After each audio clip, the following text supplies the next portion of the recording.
toc, toc, toc, toc, toc, toc. Toc, toc, toc, toc, toc, toc, toc, toc.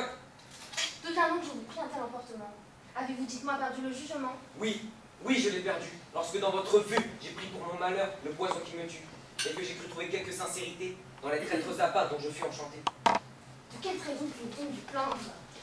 Que ce cœur est doux, et c'est bien l'art de feindre. Mais pour le mettre à bout, j'ai des moyens tout prêts. Jetez ici les yeux, et connaissez vos traits. Ce billet découvert suffit pour vous confondre, et contre ce témoin, on n'a rien à répondre. Voilà donc le sujet qui vous trouble l'esprit. Vous ne rougissez pas en voyant cet écrit? Et par quelle raison faut-il que j'en rougisse? Quoi? Vous joignez ici l'audace à l'artifice? Le désavouerez-vous pour n'avoir point de sein? Pourquoi désavouer un billet de main? Et pouvez-vous le voir sans demeurer confuse du crime dont vers moi son style vous accuse? Vous êtes sans mentir un grand extravagant. Quoi? Vous bravez ainsi ce témoin convaincant? Et ce qui a la mémoire de douceur pour honte n'a donc rien qui m'outrage et qui vous fasse honte? Pour honte? Qui vous dit que la lettre est pour lui? Les gens qui dans mes mains l'ont remise aujourd'hui, mais je veux consentir qu'elle soit pour un autre. Mon cœur en a-t-il moins à se plaindre du vôtre? En serez-vous vers moi moins coupable en effet? Mais si c'est une femme à qui la dit. En quoi vous blesse-t-il et qu'a-t-il de coupable? Le détour est bon et l'excuse admirable. Je ne m'attendais pas, je l'avoue à ce trait. Et me voilà par là convaincu tout à fait. Osez-vous recourir à des ruses si grossières? Et croyez-vous les gens si privés de lumière?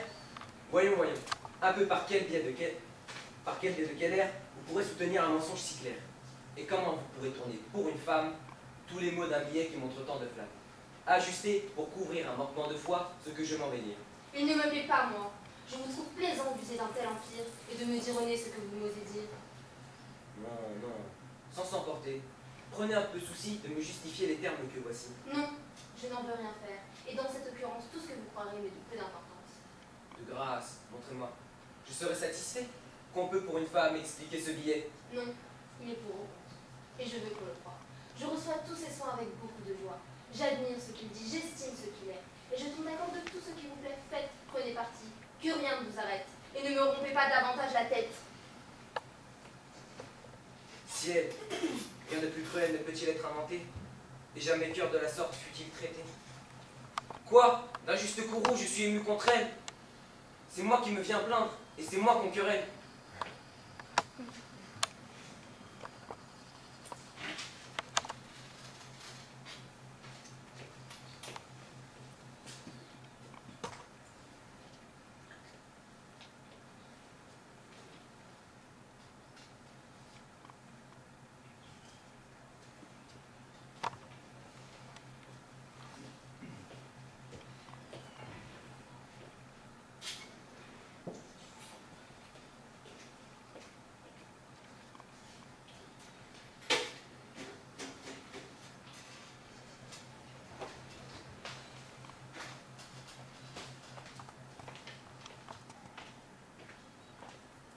Belle Marianne,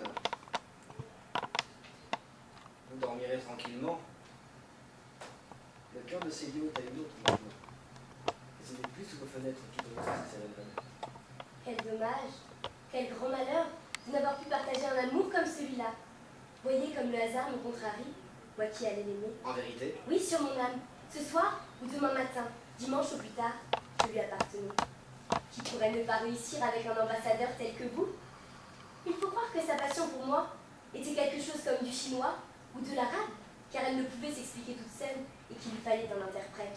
Raillez, raillez, nous ne vous craignons plus. Ou peut-être que cet amour était encore qu'un pauvre enfant à la mamelle, et vous, comme une sage nourrice, en le menant à la lisière, vous m'aurez laissé tomber la tête la première en le promenant par la ville. La sage nourrice qui lui a fait boire un certain lait dont la vôtre vous a versé sans doute et généreusement. Vous en avez encore sur les lèvres quelques gouttes qui se mêlent à toutes vos paroles. Quel est ce lait merveilleux? L'indifférence. Vous ne pouvez ni aimer ni haïr. Vous êtes comme les roses du Bengale, Marianne, sans épines et sans parfum. Bien dit. Aviez-vous préparé d'avance cette comparaison? Si vous ne voulez pas le brouillon de vos harangues, donnez-le-moi, de grâce, que je les apprenne à ma perruche. Qui trouvez-vous qui puisse vous blesser? Une fleur sans parfum n'en est pas moins belle, bien au contraire.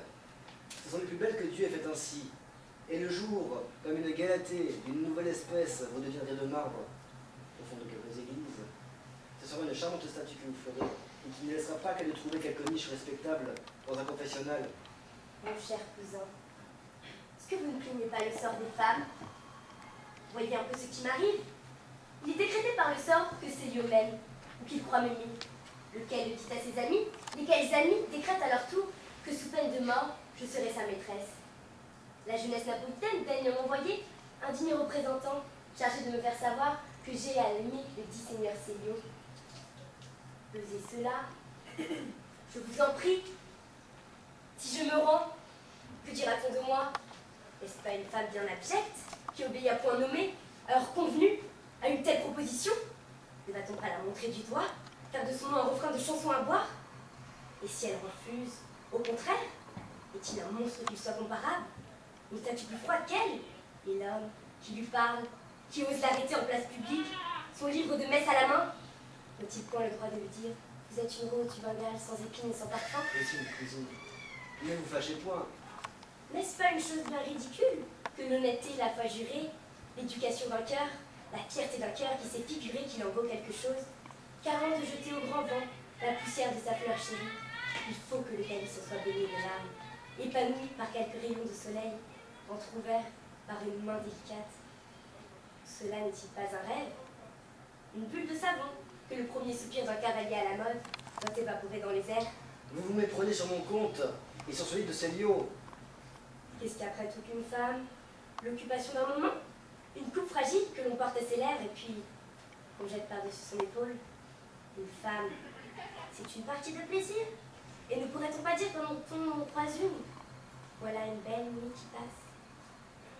Et ne serait-ce pas un grand écolier de telle matière qui celui qui baisserait les yeux devant elle et qui se dirait tout bas: voilà peut-être le bonheur des vies entières, qui la laisserait passer?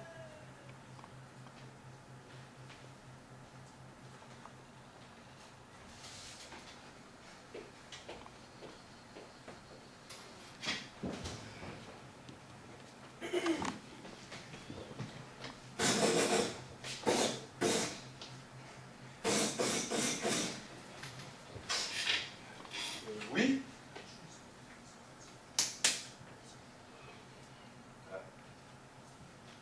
Je crois que ce que vous cherchez, c'est plutôt vers là.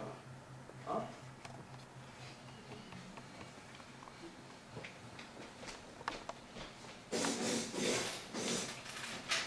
Je cherche mon argent. Et c'est pas vous.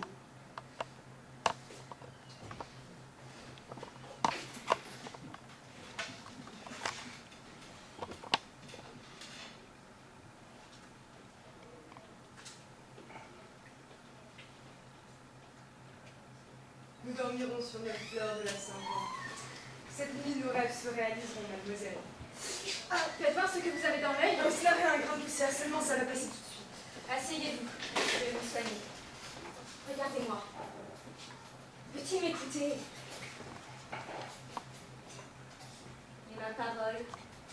Il tremble ce grand fort gaillard avec des bras pareils. Mademoiselle Julie. Oui, monsieur Jean. Mademoiselle Julie, attention, je ne suis qu'un homme. Regardez-moi. Voilà, c'est parti.